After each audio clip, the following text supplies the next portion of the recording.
سلام، امیدوارم که خیلی خوب باشین. امروز دارم یه کوکوی مرغ درست میکنم با سبزیجات نخود فرنگی و سبزیجات مخلوط. بیا جلو داخل تابه رو بگیر به بچه ها نشون بدم. ببین توی این تابه اول روغن ریختم و سیب زمینی ها رو نگینی کردم و خوب سرخش کردم. بعد از اینکه سیب زمینی ها سرخ شد پیازها رو هم نگینی کردم به همراه سینه مرغ. هیچ ادویه‌ای تا اینجا نزدم. پس شد سیب زمینی، پیاز نگینی و سینه مرغ. فعلا کامل تفت میدیم تا مرغ حسابی پختش تکمیل بشه. بعد از اون بهتون میگم که ادامه داستان چیکار بکنید تا یه کوکو محشر به دست بیاد. خب میخوام الان ادویه‌جاتش رو بهش بزنم. ببین اینجا کاری دارم، فلفل سیاه دارم، پودر سیر دارم، یه مقداری زردچوبه دارم، نمک هم که ماده معدنی و چاشنیشه. اینجا حریره سیر دارم. این حریره سیر رنده شده است، یا اینکه سیر رنده شده رو میتونید با روغن حسابی میکسش بکنید، میشه حریره سیر. تا مدت‌ها توی یخچالتون میمونه و میتونید توی غذاتون خیلی راحت ازش استفاده بکنید در تمام فصول سال. اینا رو بهش اضافه میکنم، بعد از اون با هم دیگه میبینیم.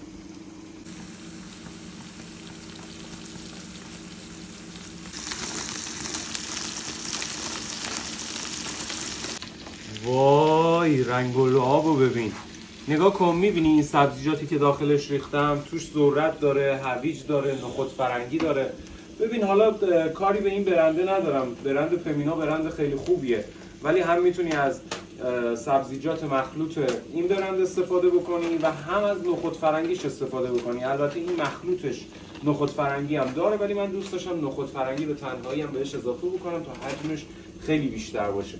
دوباره بیا داخل تابه.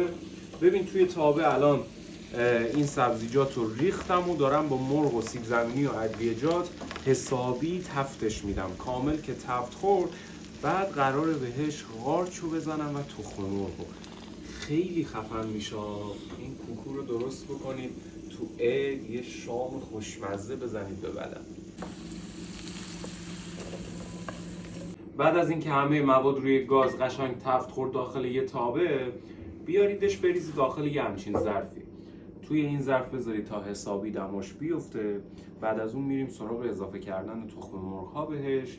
تخم مرغ ها رو بهش میزنیم، حسابی مخلوطش میکنیم و بعد دوباره انتقالش میدیم به تابه که با هم دیگه میبینیمش.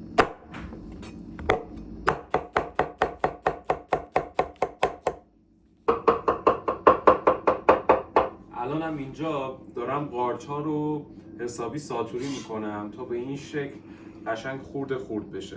میخوام به کوکوم قارچ هم اضافه بکنم که هم عطر و طعمش بهتر میشه، هم یه پروتئین گیاهی بهش اضافه میشه که به نظر من خیلی جذابه. اینم از قارچ ها که دارم به مواد کوکوم اضافه میکنم.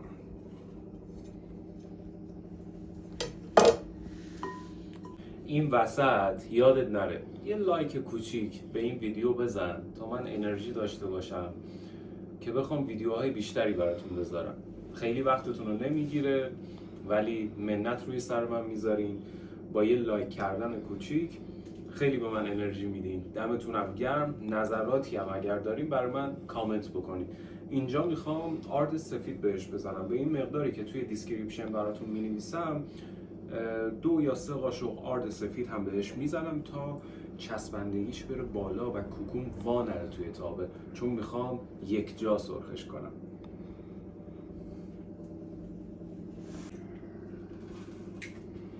تخم مرغ ها رو هم بهش میزنم. 4 تا تخم مرغ اینجا دارم که به این مواد کوکوم اضافهش میکنم. بعد از اون میرم سراغ هم زدنش.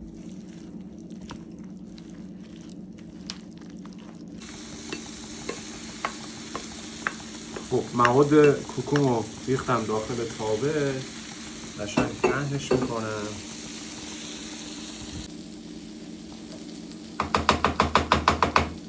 یه درم حتما براش بذارید که تخم مرغ کامل خودش رو ببنده. شعله رو هم بهتون گفتم کم بکنید تا قشنگ کوکوتون خودش رو بگیره.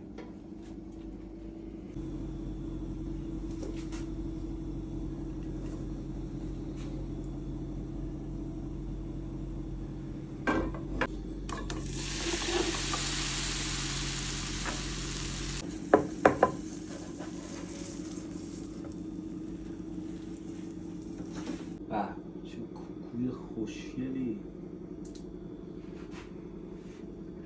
آدم کیف میکنه.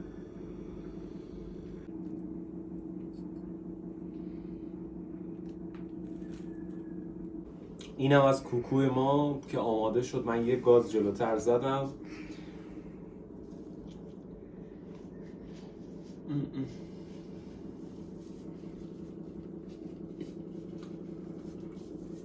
جاتون خیلی خالی، واقعا خوشمزه است. من عاشق این ترکیبم و لذت میبرم ازش. بازم میگم اگر خوشتون اومد لایک و سابسکرایب یادتون نره. باز هم از این دستورای خیلی خوشمزه و خفن براتون میذارم با یه عالمه مستنداتی که مربوط به آشپزیه و البته آشپزی در طبیعت. دوستتون دارم، امیدوارم که از من راضی باشین. جاتون خیلی خالی.